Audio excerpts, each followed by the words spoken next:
Hello, book lovers and English learners. Welcome to our January and February live read along. I'm Lydie Bureau. I'm an English teacher in France and also the founder of Lydie's Book Club, a book club for learners of English. In this book club, I host live readings and discussion workshops on adaptations of classics of literature and contemporary novels in their original texts. I also tend to prioritize books that are written by women, and each month we read and explore a different book for all levels of English, mainly intermediate level up to advanced and native speakers as well. Each week I host several reading sessions live on Instagram and on Zoom for free. To attend the live readings, you just need to subscribe to the newsletter to get your free link. And for that, you just click on the link in this description or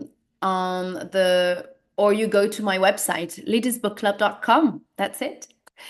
3 times a month, I meet with the members of the book club in a live discussion workshop via Zoom to discuss the chapters read over the week.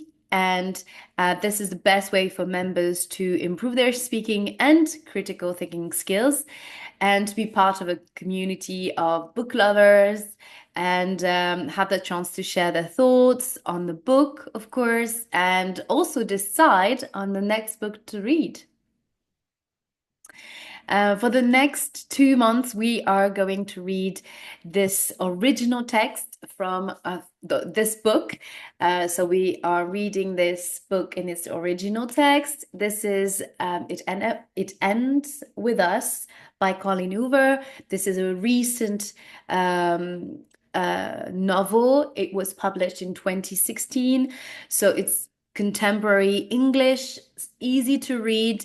So if you are not really pro adaptations, and you prefer to read a book in its integral text, then I suggest you to read maybe young adult novels or novellas or this book. If you know already the story or you have seen the film, sorry, the adaptation on screen. The film was released last year. So if you have watched the film, and I think now it's available on streaming on all streaming platforms. So if you have watched the film, then I think it will be easy for you to read the book as well.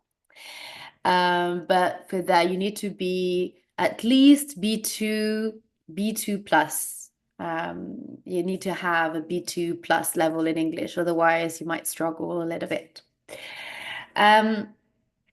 So if you want to know more about this novel before buying the book or anything, I advise you to listen to the podcast episode 29 from Lydia's Book Club podcast. It's called Read in English. And in this podcast, I talk about Colleen Hoover's work and her life as well, and a little bit about the novel as well. And this podcast is available on YouTube and on Spotify as well. Hello, Alexi. Welcome to my live. Thank you.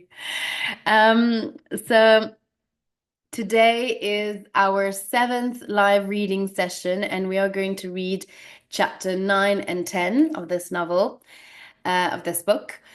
This Sunday, I will host our 3rd live discussion workshop on this book.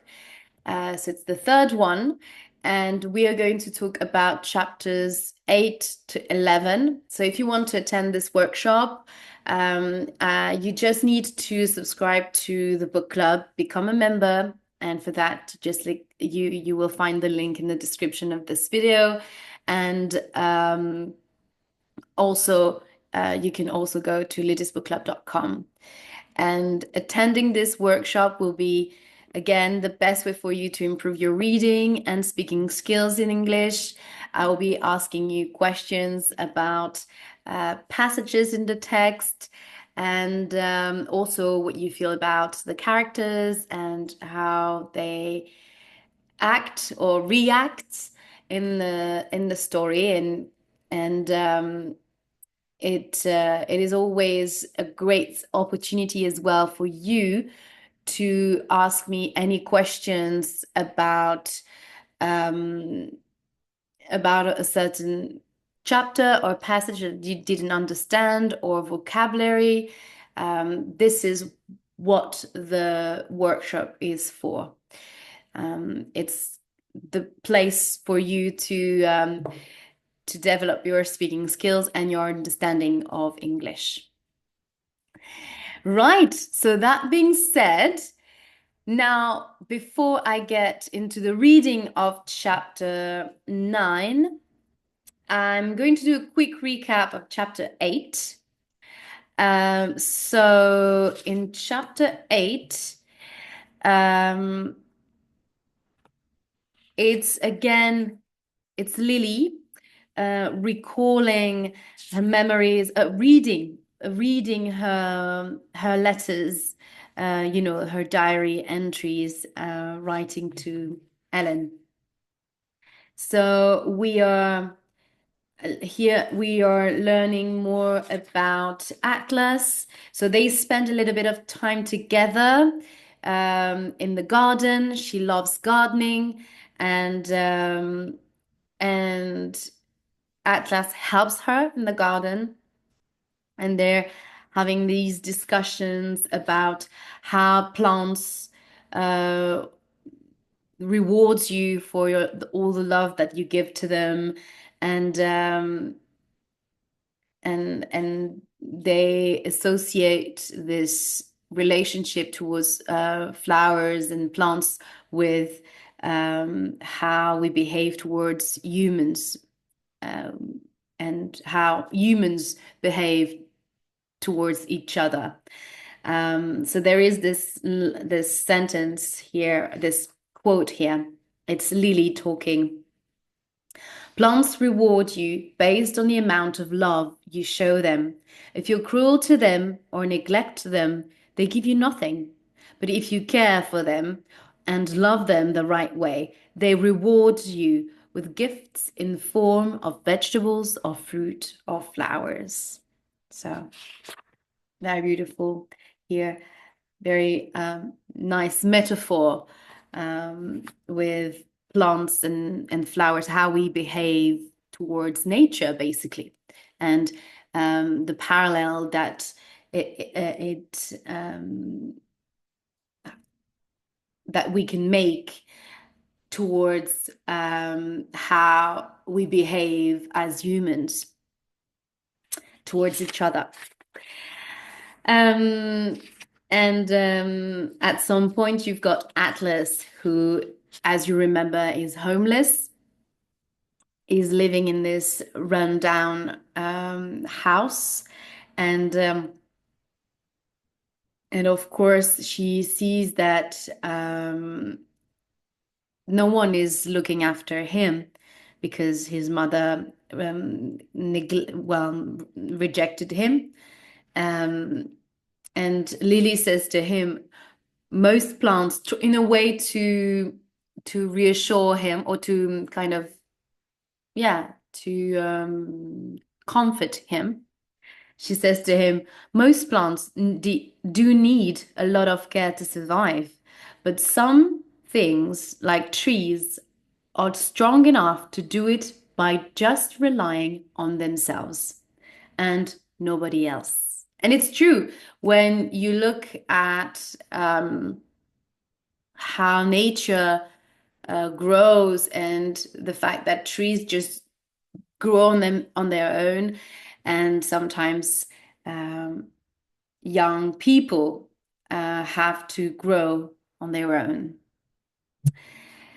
whether if they've lost their parents or whether their parents abandoned them. So it's quite sad. It's a very emotional chapter here. And then we learn another from another letter that she's reading that her dad um, beat her mother at some point. Sorry.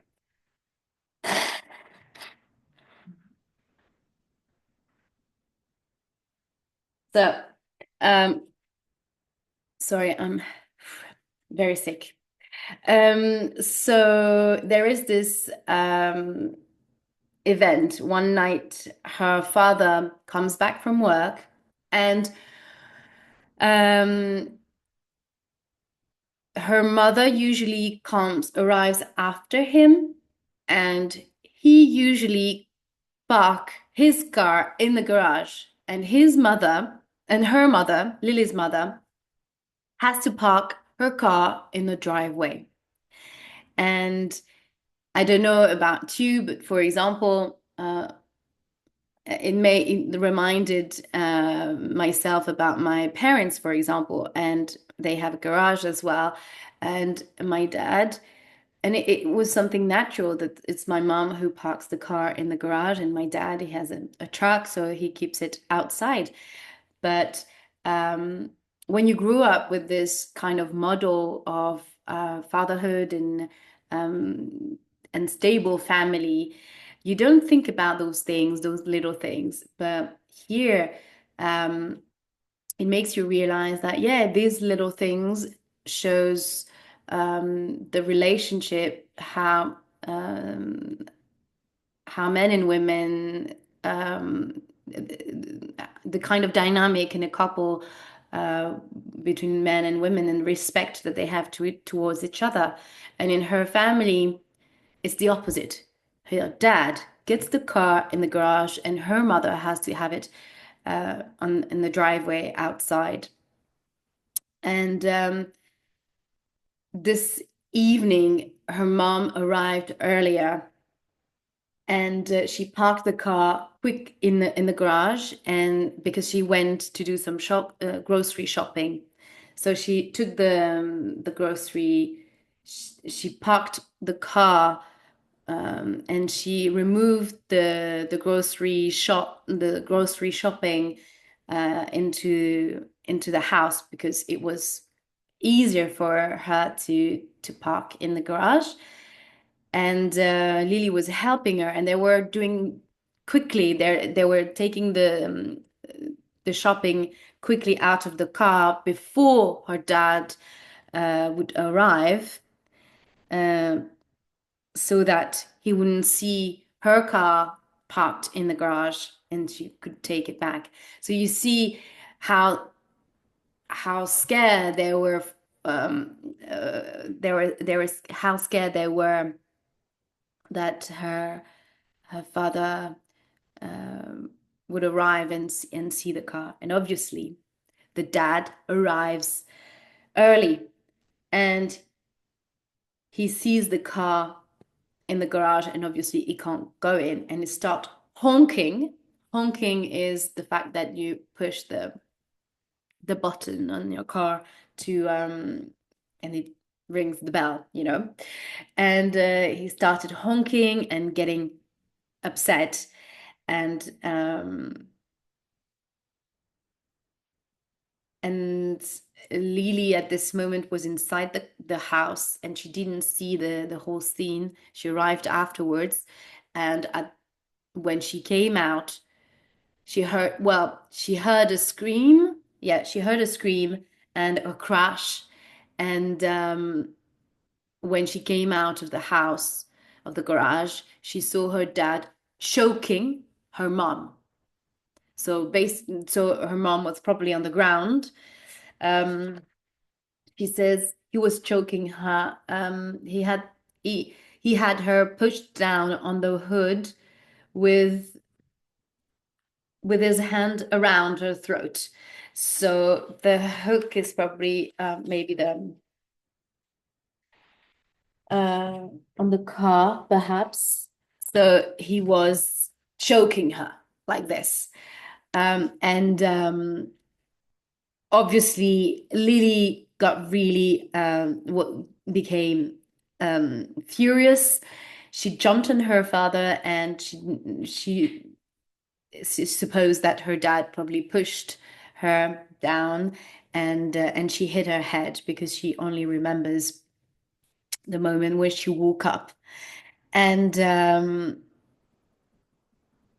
when she woke up, her dad had left.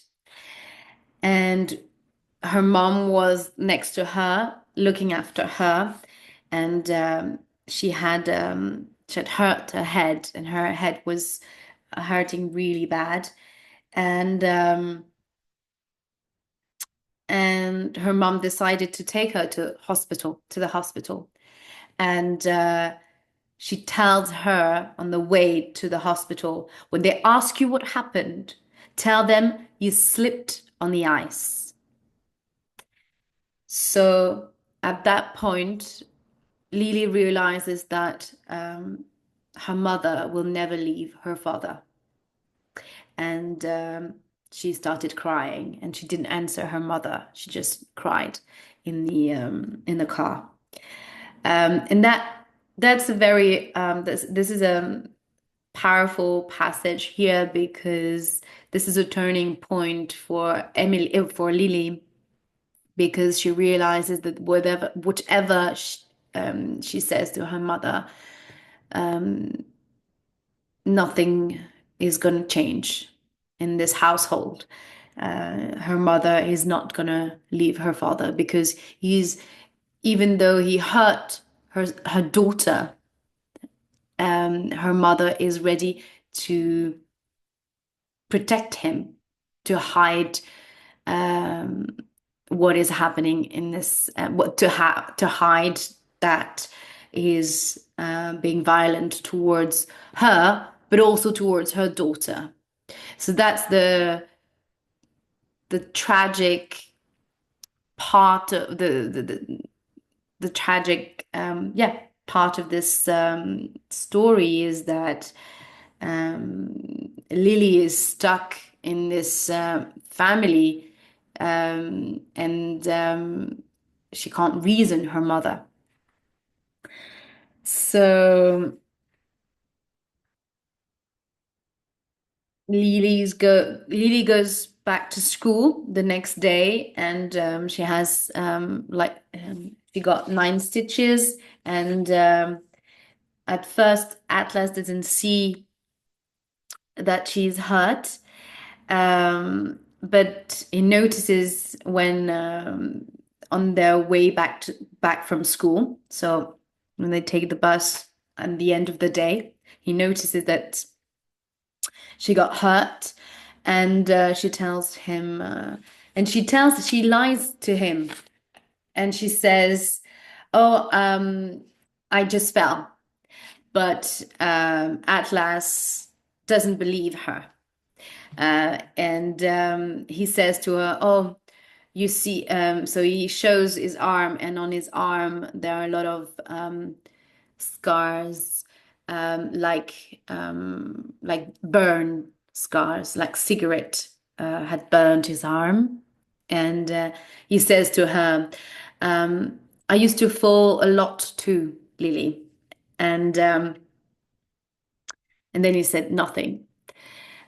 So we can see here that Atlas understands that Lily is lying to him, and he is compassionate. He's empathizing with her in a way when he says that to her. And after that, Lily realizes that during that night, that troubled night with her dad, she forgot to bring him blankets, as she had promised Atlas that she would do. So on that evening, she goes to see Atlas to bring him the blankets that she was meant to give him. And when she enters, when she knocks at the door, she realizes that the house is free. In the house, it's freezing cold. And she instantly tells him that, no, you can't stay here. This is unbearable. It's too cold. So she invites him to stay overnight, to sleep in her bedroom. She will lock the door so that her parents will know that he is sleeping in her bedroom. And she said, "Oh, you will sleep on the floor, of course." Um, and um,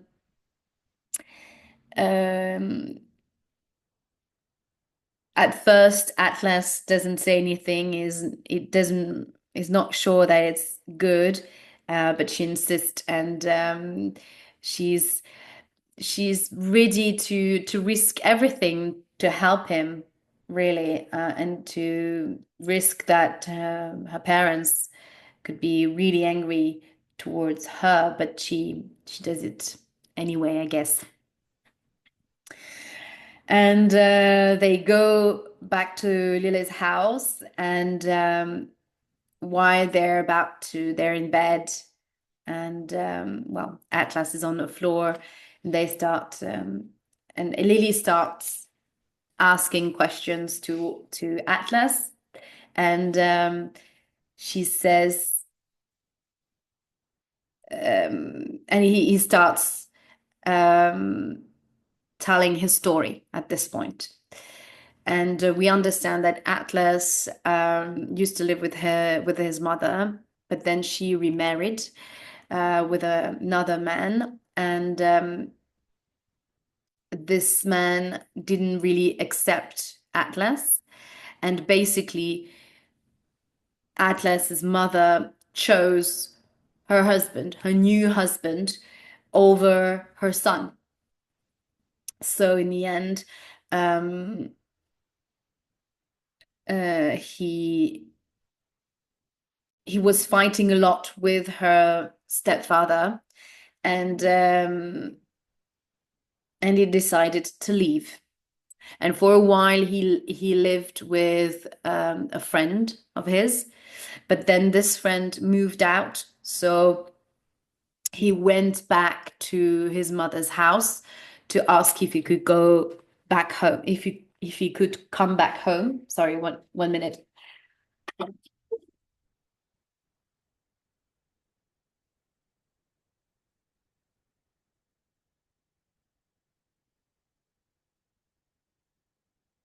Okay, back. And he asked her if he could come back, and she refused. She said that it would be best now that he was 18 years old. Remember, he's older than Lily. It would be best for him that he should not come back. Otherwise, um, his stepfather would be upset.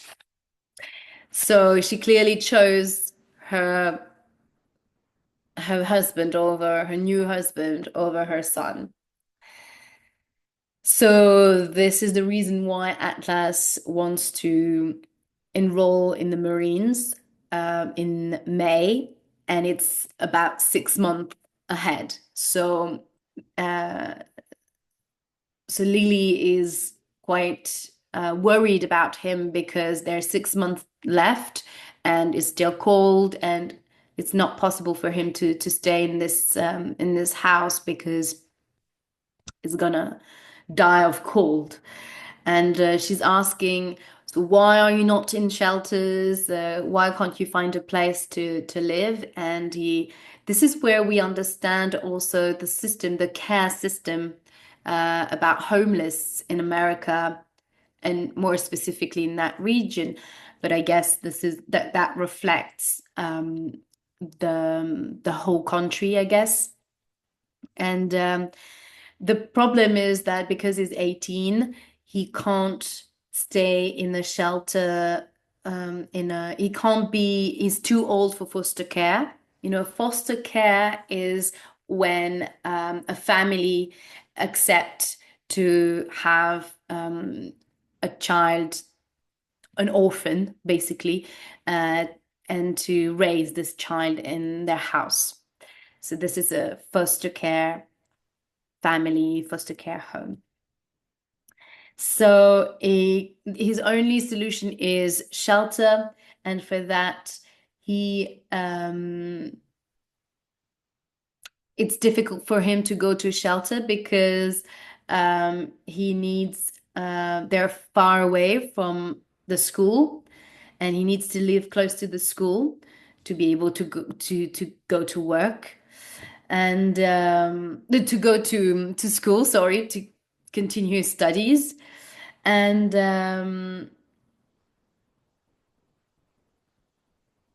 also um, shelters are difficult to shelters are difficult to find also because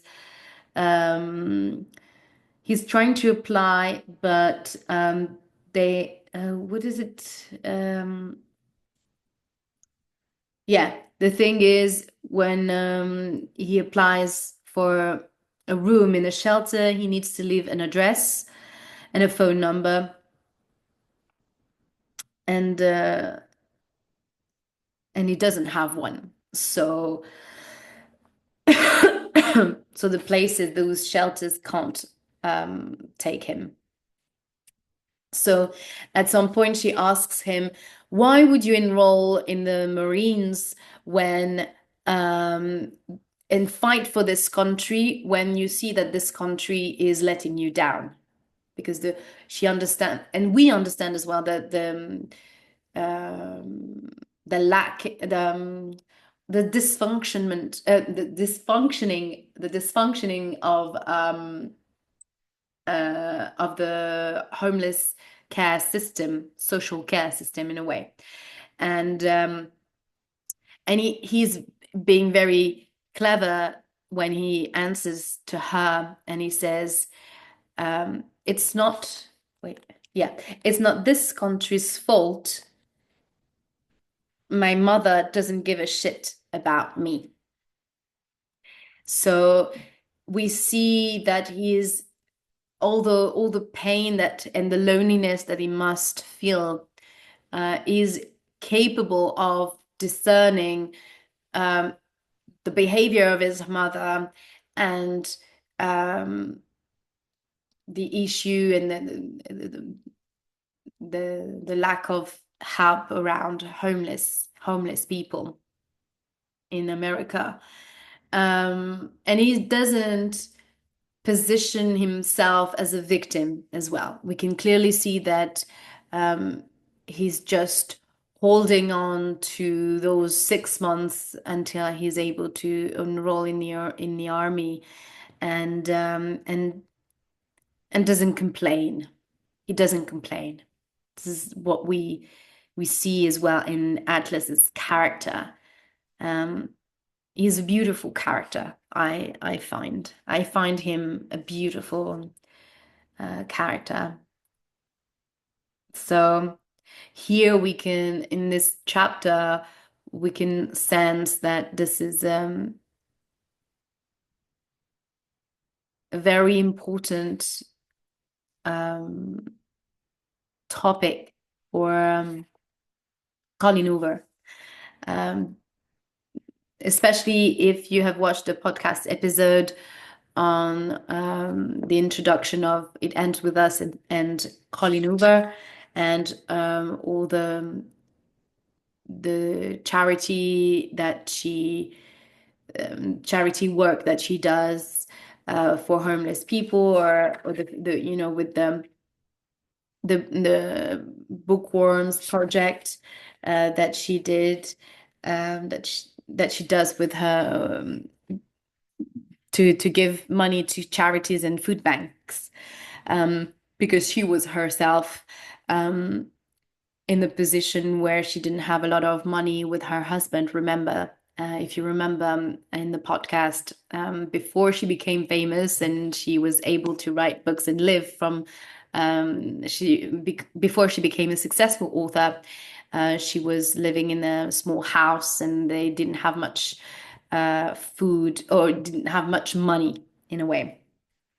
And here We can almost hear Colin's voice when she says, "Oh, when I'll grow up, I will." When Lily says, "When I'll grow up, I will help. I'll do everything to help people in need." Um, and not behave like my father, who believed that only um, people that the homeless people chose to be to not work, and and that's yeah, that this is a very poignant chapter, end of chapter here. Yeah. So let me know what you think about this chapter. I find it very emotional and um, heavy in feelings and also very deep. It's yeah, she goes deep here in this issue of homelessness. Right. So let's read chapter 9. I dropped the journal on my chest. I'm surprised to feel tears running down my cheeks. Every time I pick up this journal, I think I'll be fine. That that it all happened so long ago and I won't still feel what I felt back then. I'm such a sap. It gives me it gives me this longing to hug so many people, to hug It gives me this longing to hug so many people from my past, especially my mother, because for the past year, I haven't really thought about everything she had to go through before my father died. I know it probably still hurts her. I grab my phone to call her and look at the screen. There are 4 missed texts from Ryle. Mhm. My heart immediately skips. I can't believe I had it on silent. Then I roll my eyes, annoyed with myself because I should not be this excited. Ryan, are you asleep? So the text messages. I guess so. So it's only Ryan talking. Are you asleep? I guess so. Lily, 3 dots, and then a sad face. The sad face was then 10 minutes ago. I hit reply and type, nope, not asleep. About 10 seconds later, I get another text. Good. I'm walking up your stairs right now. Be there in 20 seconds. Whoa. Here's quick. I grind and jump out of bed. I go to the bathroom and check my face. Good enough. I run to the front door and open it as soon as Ryan makes it up the stairwell. He practically drag himself up the top step and then the rest stops the rest when he finally reaches my door. He looks so tired. His eyes are red and there are dark circles around under them. His arms slip around my his arms slip around my waist and he pulls me to him, burying his face in my neck. You smell so good, he says. I pull him inside the apartment. Are you hungry? I can make you something to eat. He shakes his head as he wrestles out of his jacket. So I skip the kitchen and head for the bedroom. He follows me and then throws his jacket over the back of the chair. He kicks off his shoes and pushes them against the wall. He's wearing scrubs. You look exhausted, I say. He smiles and puts his hands on my hips. I just assisted an 18-hour surgery. He bends down and kisses the heart tattoo on my collarbone. No wonder he's exhausted. How is that even possible? I say. 18 hours? He nods and then walks me to the side of the bed where he pulls me down next to him. We adjust ourselves until we are facing each other, sharing a pillow. Yeah, but it was amazing. Groundbreaking. They'll write about it in medical journals. And I got to be there. So I'm not complaining. I'm just really tired. I lean in and give him a peck on the mouth. He brings he brings his hand to the side of my head and pulls back. I know you're probably ready to have hot, sweaty sex, but I don't have the energy tonight. I'm sorry, but I've missed you, and for some reason, I sleep better when I sit next to you. Is it okay that I'm here? I smile. It's more than okay. Hi, hello, Siraj. Thank you for joining. I'm reading this book. He leans in and kisses my forehead. He grabs my hand and then holds it between us on the pillow. His eyes close. His eyes close, but I keep mine open and stare at him. He has the type of face that people shy away from because you could get lost in it. And to think I get to look at his face all the time, I don't have the modest and look I don't have to be modest and look away because he's mine. Maybe. This is a trial run. I have to remember that.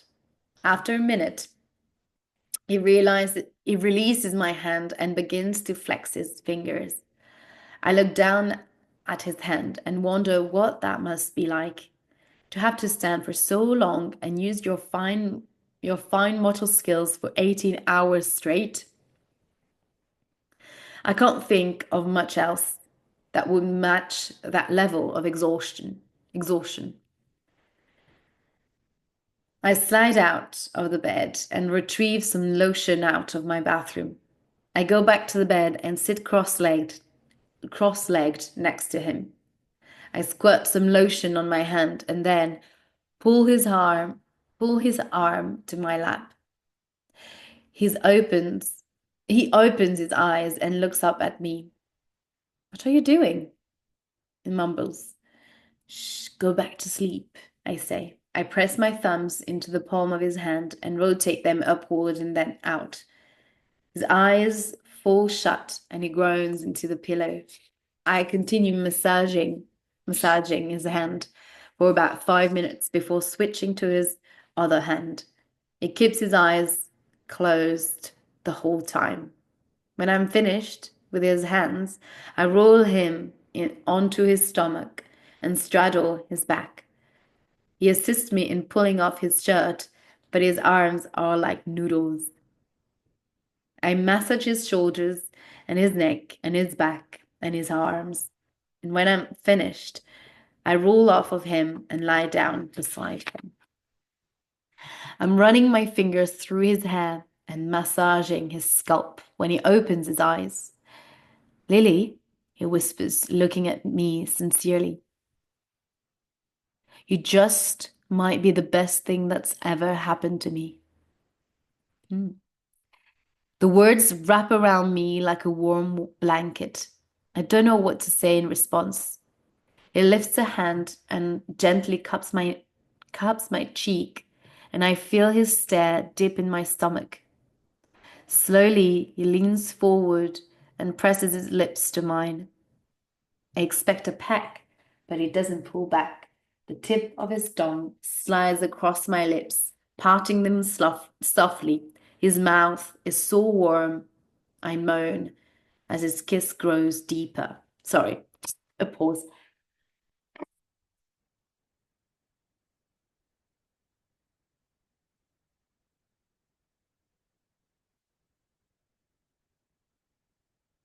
Okay, I'm back again. Um, he rolls me onto my back and then drags his hand down my body, straight to my hip. He moves closer, sliding his hand down my thigh. He pushes against me, and a surge of heat shoots inside me. I grab a fistful of his hair and whisper against his mouth. I think we've waited long enough. I would very much like for you, I would very much like for you to fuck me now. He practically growls with a renewed sense of energy and begins to pull my shirt off. It becomes an interlude of hands and moans and tongues and sweat. I feel like this is the first time I've ever been touched by a man. Hmm. The few who came before him were all boys, nervous hands and timid mouths, but Ryle is all confidence. He knows exactly where to touch me and exactly how to kiss me. The only thing, the only time he's not giving my body his undivided attention is when he reaches to the floor and fishes a condom out of his wallet. Once he's back under the covers and the condom is in place, it doesn't even hesitate. He takes me brazely in one swift thrust and gasp into his mouth, every muscle in me tensing. His mouth is fierce and needy, kissing me everywhere he can reach. I grow so dizzy, I can do nothing but succumb to him. He's unapologetic way is unapologetic in a way. He fucks me. His hand comes between my headboard and the top of my head as he pushes harder and harder, the bed crashing against the wall with every push. My fingernails dig into the skin of his back as he buries its face against my neck. Ryle, I whisper.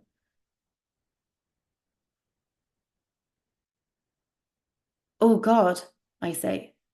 Ryle, I scream, and then I bite down on his shoulder to muffle every sound that comes after it. My whole body feels it, from my head to my toe and back up again. I'm afraid I might literally pass out for a moment, so I tighten my legs around him, and he tenses. And I tighten my legs around him, and he tenses. Jesus, Lily! His body ripples with terror, with tremors, and he shoves against me one last time. He groans, stealing himself on top of me. His body jerks with his release, and my head falls back against the pillow.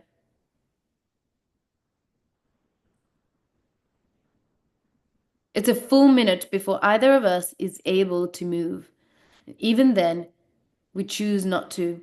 He presses his face into the pillow and lets it out a deep sigh. I can't. He pulls back and looks down at me. His eyes are full of something. I don't know what. He presses his lips to mine and then says, "You're so right." About what? He slowly pulls out of me, coming down on his forearms. You warned me. You said one time with you.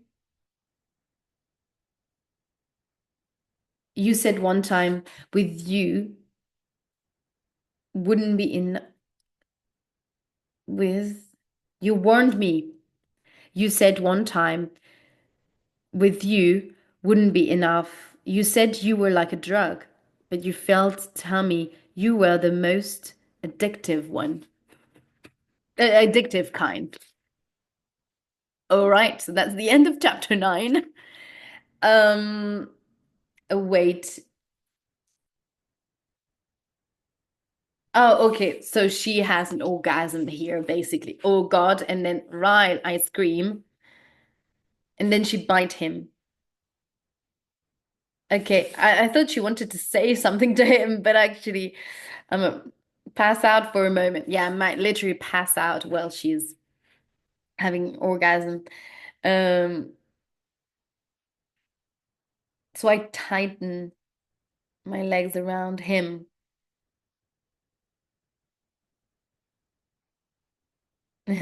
Okay. Right, very steamy, steamy. Chapter 10. Can I ask you a personal question? Eliza nods as she perfects her bouquet of flowers about as she perfects a bouquet of flowers about to go out for delivery. We're 3 days away from our grand opening, and it just keeps getting busier by the day. What is it? Eliza asks, facing me. She leans into the counter and starts picking at her fingernails. You don't have to answer if you don't want to, I warn. Well, I can't answer it if you don't ask it. That's a good point. Do you and Marshall donate to charity? Confusion crosses her face and she says, yeah. Why? I shrug. I was just curious. I wouldn't judge you or anything. I've just been thinking lately about how I might like to start a charity. What kind of charity? She asks. We donate to a few different ones now that we have money, but my favorite is this one we got involved with last year. They built schools in other countries. We founded 3 new constructions in the past year alone. I knew I liked her for a reason. I don't have that kind of money, obviously, but I'd like to do something. I just don't know what yet. Let's get through this grand opening first, and then you can start thinking about philanthropy. One dream at a time, Lily. She walks around the counter and grabs the trash can. I watch I watch as she pulls the full bag out of it and ties it in a knot. It makes me wonder why, if she has people for everything, she would even want a job. She would even want a job where she had to take out the trash. I wondered why, if she has people for everything. I wondered why, if she has people for everything, she would even want a job where she has to take out the trash and get her hands dirty. Why do you work here? I ask her. She glances up at me and smiles. Because I like you, she says. But then I notice the smile completely leave her eyes right before she turns and walks toward the back to throw out the trash. When she comes back, I'm still watching her curiously. I say it again. Eliza, why do you work here? She stops what she's doing and takes in a slow breath, like maybe she's contemplating being honest with me. She walks back to the counter and leans against it, crossing her feet at her ankles. Because, she says, looking down at her feet, I can't get pregnant. We've been trying for 2 years, but nothing has worked. I was tired of sitting at home crying all the time, so I decided I should find something to keep my mind busy. She stands up straight and wipes her hands across her jeans. And you, Lily Bloom, are keeping me And you, Lily Bloom, are keeping me very busy. She turns and starts messing with the same bouquet of flowers again. She's been perfecting them for half an hour. She picks up a card and stuffs it in the flowers, and then turns around and hands me the vase. These are for you, by the way. It's obviously Eliza. It's obvious Eliza wants to change the subject, so I take the flowers from her. What do you mean? She rolls her eyes and waves me off to my office. It's on the card. Go read it. I can't tell her. I can tell her by her. I can tell by her annoyed reaction that they are from her eye. That they are from Rye. I grind and run to my office. I take a seat at my desk and pull out the card. Lily, I'm having serious withdrawals. Vile. I smile and put the card back in the envelope. I grab my phone and snap a picture of me holding the flowers with my tongue sticking out. I text it to Ryle and me. So she texts, I tried to warn you. He immediately starts texting me back. I watch anxiously as the dots on my phone move back and forth. I need my next fix. I'll be finished here in about 30 minutes. Can I take you to dinner? Oh, sorry.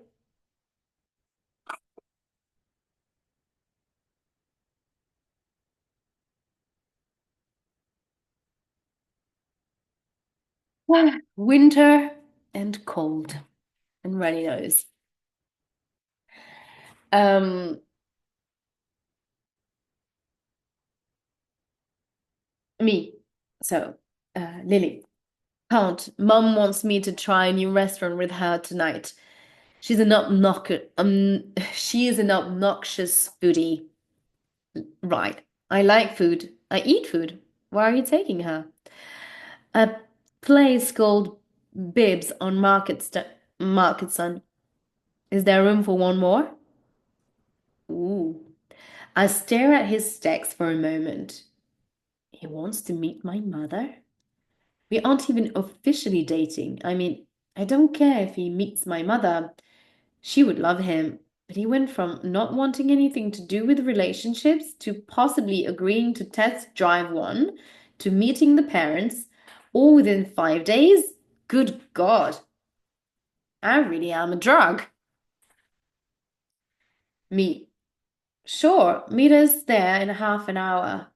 I walk out of my door and straight up to Eliza. I hold my phone in front of her face. He wants to meet my mother. Who? Right. My brother? She says, looking as shocked as I feel. I nod. Your brother? My mother. She grabs my phone and looks at the text. That's weird. That's so weird. I take my phone from her hands. Thanks for the vote of confidence. She laughs and says, you know what I mean. It's Ryan we're talking about here. He's never in the history of being Ryle Kincaid met a girl's parent.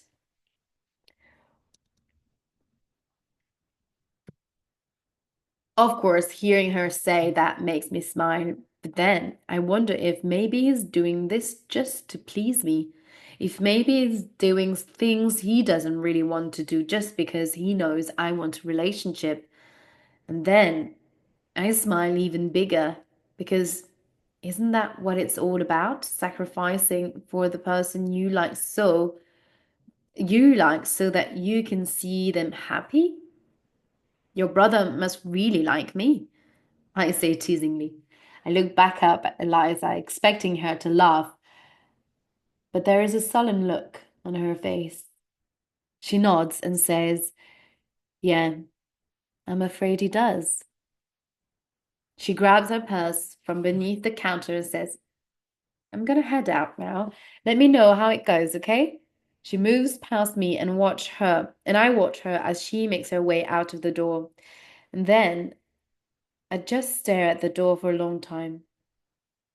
It bothers, it bothers me that she doesn't seem excited about the prospect of me dating Ryle. It makes me wonder if that has more to do with her feelings toward me or her feelings toward him.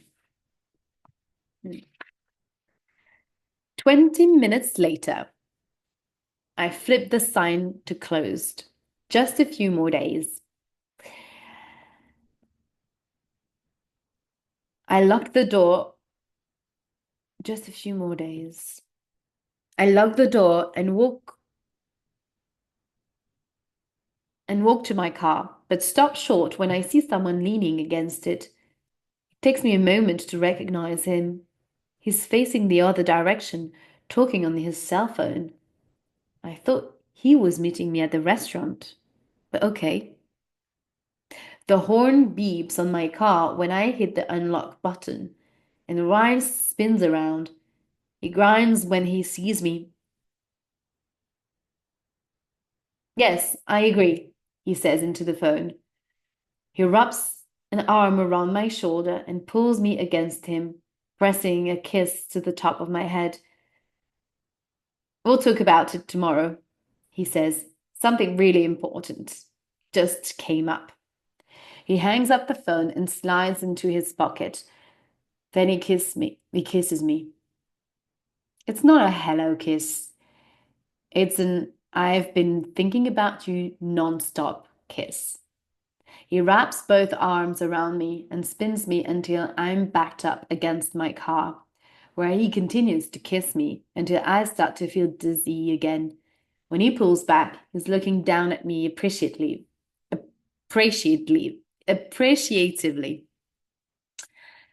You know which part of you drives me the craziest? He brings his fingers to my mouth and traces my smile. These, he says, your lips. I love how they are as red as your hair, and you don't even have to wear lipstick. I grind and kiss his fingers. I better watch you around my mom then, because everyone says we have the same mouth. He pulls his fingers against my lips. He stops smiling. Lily, just no. I laugh and open my door. Are we taking separate cars? He pulls the door open for me the rest of the way. He pulls the door open for me the rest of the way and says, I took an Uber here from work. We'll ride together. My mother is already seated at the table when we arrive. Her back is to the door as I lead the way. I'm instantly impressed by the restaurant. My eyes are drawn to the warm, neutral colors painted on the walls, the almost full-sized tree in the middle of the restaurant. It looks like it's growing straight out of the floor, almost as the entire restaurant was designed around the tree. Ryle follows closely behind me with his hand on my lower back. Once we reach the table, I begin to pull off my jacket. Hey, Mum. She looks up from her phone and says, Hey, honey. She drops her phone in her purse and waves her hand around the restaurant. I already love it. Look at the lighting, she says, pointing up. The fixtures look like something you'd grow in. The fixtures look like something you would grow in one of your gardens. That's when she notices Ryan, who is standing patiently next to me as I slide into the booth. My mother smiles at him and says, We'll take 2 waters for now. My mother smiles at him. My mother smiles at him and says, We'll take 2 waters for now, please. My eyes dart to Ryle and then back to my mother.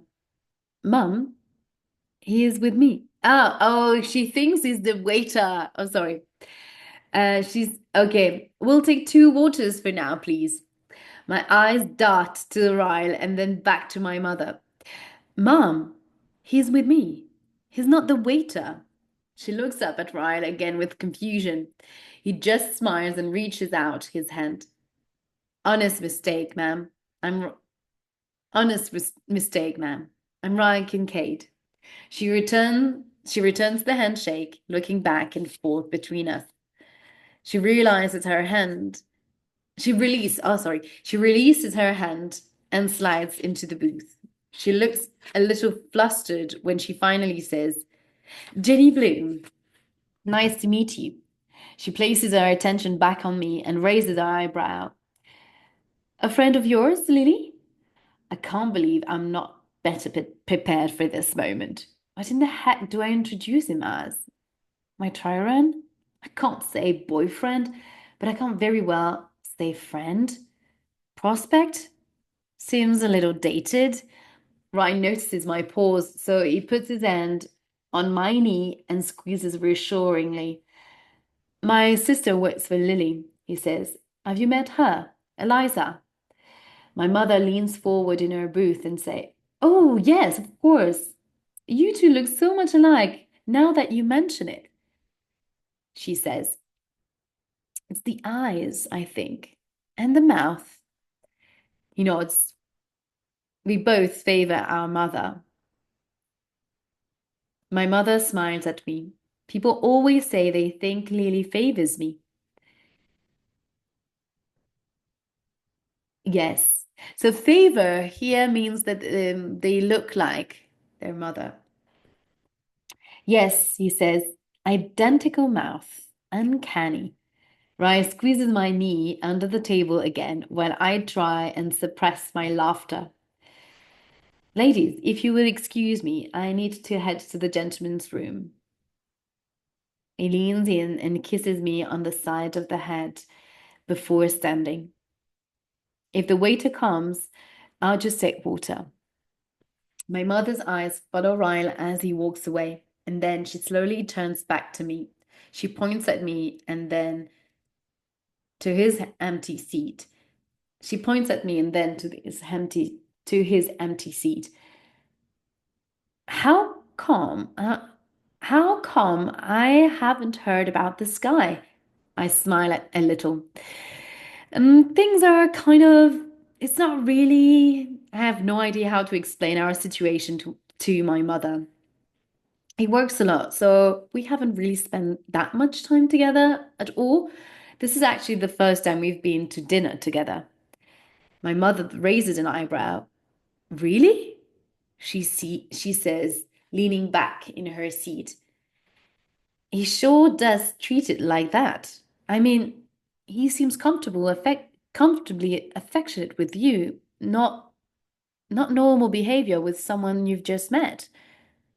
We didn't just meet, I say. It's been almost a year since the first time I met him, and we've spent time together, just not on a date.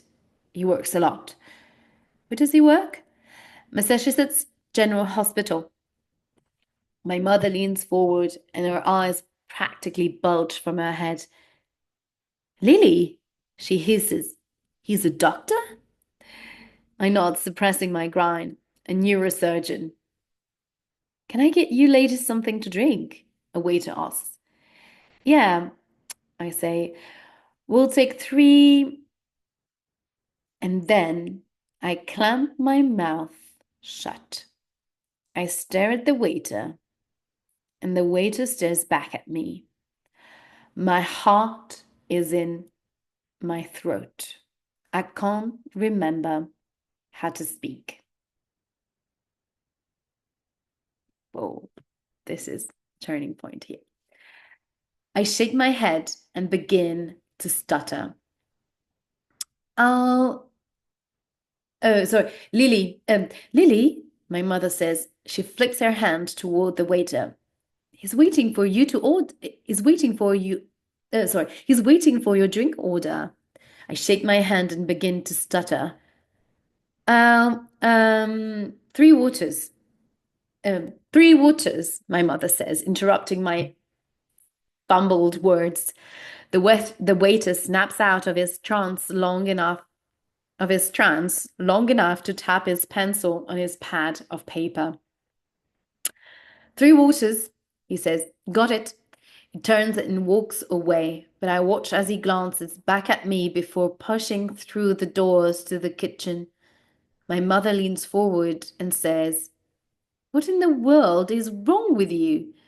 I point over my shoulder. The waiter, I say, shaking my head. He looked exactly like, I'm about to say Atlas Corrigan, when Ryle walks up and slides back into the seat. Sorry, just a little break. Oh.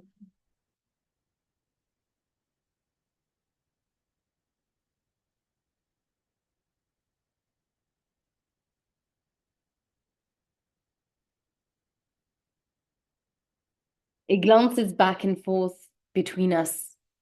Vietnamese? I swallow hard, shaking my head. Surely that wasn't really Atlas, sorry. But those eyes, his mouth. I know it's been years since I saw him, but I'll never forget what he looked like. It had to be him. I know it was, and I know he recognized me too, because the second our eyes met, it looked like he'd seen a ghost. Lily, Ryle says, squeezing my hand. You okay? I nod and force a smile, then clear my throat. Yeah, we were just talking about you, I say, glancing back at my mother. Ryle, back at my mother. Ryle assisted in an 18-hour surgery this week. My mother leans forward with interest. Ryan begins to tell her all about the surgery. Our waiter arrives, but it's a different waiter this time. He asks if we've had a chance to go over the menu and then tells us the chef's specials. The three of us order our food, and I'm doing everything I can to focus, but my attention is all over the restaurant looking for Atlas. I need to regroup. After a few minutes, I lean over to Ryle. I need to run to the restroom. He stands up to let me out, and my eyes are scanning the face of every waiter as I make my way across the room. I push through the door to the hallway that leads to the restrooms. As soon as I'm alone, my back meets the wall of the hallway. I lean forward and release a huge breath. I decide to take a moment and regain my composure before heading back out there. I bring my hands up to my forehead and close my eyes. For 9 years, I've wondered what happened to him. Years. Lily? I glance up and suck in my breath, suck in the breath, and suck in the breath. He's standing at the end of the hallway, like a ghost straight out of the past. My exes travel to his feet. My exes travel to his feet to make sure he's not suspended in the air. He isn't. He's real. And he is standing right in front of me. I stay pressed against the wall, not sure what to say to him. Atlas? As soon as I say his name, he blows out a quick breath of relief and then takes 3 huge steps forward. I catch myself doing the same. We meet in the middle and throw our arms around each other. Holy shit, he says, holding me in a holy shit, he says, holding me in the tight embrace. I nod. Yeah, holy shit. He puts his hands on my shoulders and takes a step back to look at me. You haven't changed at all. I cover my mouth with my hand, still in shock, and give him the once over. His face looks the same, but he's no longer the scrawny teenager I remember. I can't say the same for you. He looks down at himself and laughs. Yeah, he says, 8 years in the military will do that to you. We're both in shock, we're both in shock. So nothing is said right after that. We just keep shaking our heads in disbelief. He laughs and then I laugh. Finally, he releases my shoulders and folds his arms over his chest. What brings you to Boston? He asks. He says it so casually, and I'm thankful for that.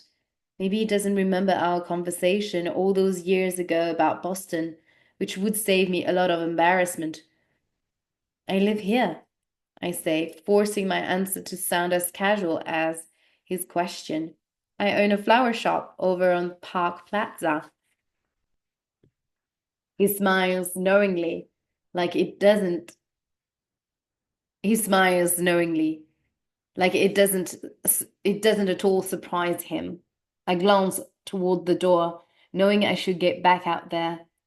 He notices and then takes another step back. He holds my gaze for a moment, and it gets really quiet. Way too quiet.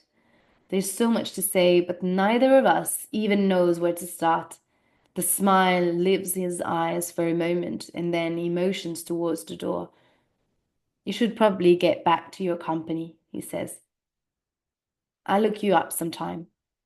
You said Park Plaza, right? I nod. He nods. The door swings open and a woman walks in holding a toddler. She moves between us, which puts even more distance between us. I take a step toward the door, but he remains in the same spot. Before I walk out, I turn back to him and smile. It was really good to see you at Atlas. He smiles a little, but it doesn't touch his eyes. He smiles a little, but it doesn't touch his eyes. Yeah, you too, Lily. I'm mostly quiet for the rest of the meal. I'm not sure Ryan or my mother even notice, though, because she is having no issue firing question after question at him. He takes it like a he takes it like a champ. He's very charming with my mother in all the right ways. Unexpectedly, running into Atlas tonight puts such a wrinkle in my emotions. But by the end of dinner, Ryle has smoothed them back out again. My mother takes her napkin and wipes her mouth then points at me. New favorite restaurant, she says. Incredible. Ryan nods. I agree. I need to bring Eliza here. She loves trying new restaurants. The food really is good. But the last thing I need is for either of these two to want to come back here.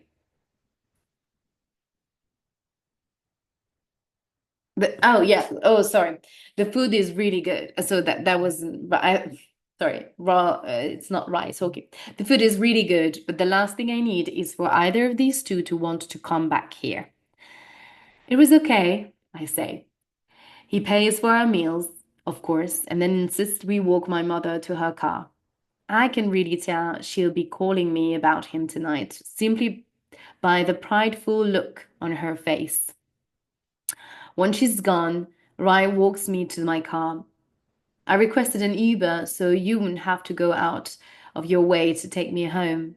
We have approximately, he looks down at his phone, 1.5 minutes to make out. I laugh. He wraps his arms around me and kisses my neck first, and then my cheek. I would invite myself over, but I have an early surgery tomorrow, and I'm sure my patient would appreciate it if I didn't spend the majority of the night inside you. I kiss him back, both disappointed and relieved he is not coming over. I have a grand opening in a few days. I should probably sleep too. When's your day off? He says. Never. When's yours? Never. I shake my head. We're doomed. There's too much drive and success between the two of us. That means the honeymoon phase will last until we're 80, he says. I'll come to your grand opening Friday, and then the four of us will go out and celebrate. A car pulls up beside us, and he wraps his hand in my hair and kisses me goodbye. Your mother is wonderful, by the way. Thank you for letting me come to dinner. He backs away and climbs inside the car. I watch as it pulls out of the parking lot. I have a really good feeling about that man.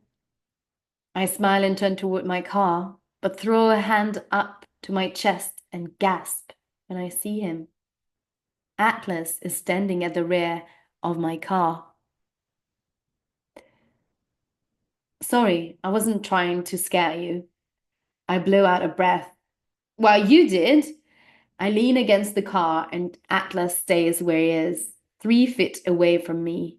He looks out at the street. So, who's the lucky guy? My voice flatters. This is also weird. My chest is still constricted and my stomach is flipping, and I can't tell if it's leftover nerves from kissing Ryle or if it's the presence of Atlas. His name is Ryle. We met about a year ago. I instantly regret saying we met that long ago. it makes it sound like Ryan and I have been dated that long and we aren't even if officially dating. What about you? Married? Have a girlfriend? I'm not sure if I'm asking to extend the conversation he started, or if I'm genuinely curious. I do actually. Her name is Cassie. We've been together almost a year now. Heartburn. I think I have heartburn. A year. I place my hand on my chest and nod. That's good. You seem happy. Does he seem happy? Does he seem happy? I have no idea. Yeah, well, I'm really glad I got to see you, Lily. He turns around to walk away, but then spins and faces me again, his hands shoved in his back pockets. I will say, kind of wish this could have been, I will say, kind of wish this could have happened a year ago. I wince at his words, trying not to let them penetrate. He turns and walks back toward the restaurant. I fumble with my keys and hit the button to unlock the car. I slide in and pull the door shut, gripping the steering wheel. For whatever reason, a huge tear falls down my cheek. A huge, pathetic, what the hell is this wetness tear? I swipe at it. I swipe at it and push the button to start my car. I didn't expect to feel this much hurt after seeing him. But it's good. This happened for a reason. For a reason. My heart needed closure, so I can give it to Ryle. But maybe I couldn't do that until this happened. This is good. Yes, I'm crying. But it will feel better. This is just human nature.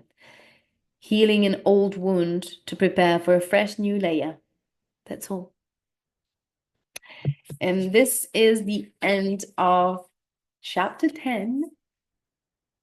This is it for me today. I hope you enjoyed this very steamy chapters. What chapter 9 is the steamy one. And I hope you enjoyed chapter 10 as well, where we have the big reunion between two old lovers. We'll see how we're gonna see how things evolve. I'm very curious to see how things are going to unfold between this triangle of love. I hope you enjoyed this live reading. Thank you so much for watching this video or attending this live reading. I really hope you'll be able to join us this Sunday for our third live discussion workshop on It Ends With Us. I hope that you'll be able to take part in this conversation. Even if you missed the first two, it's all right, no worries. You can still join in. Have a beautiful rest of the day, and I will see you tomorrow. In the meantime, at 6:30 p.m. Central European Time for our next live read along. Tomorrow we will read chapter 11. Bye. Bye bye.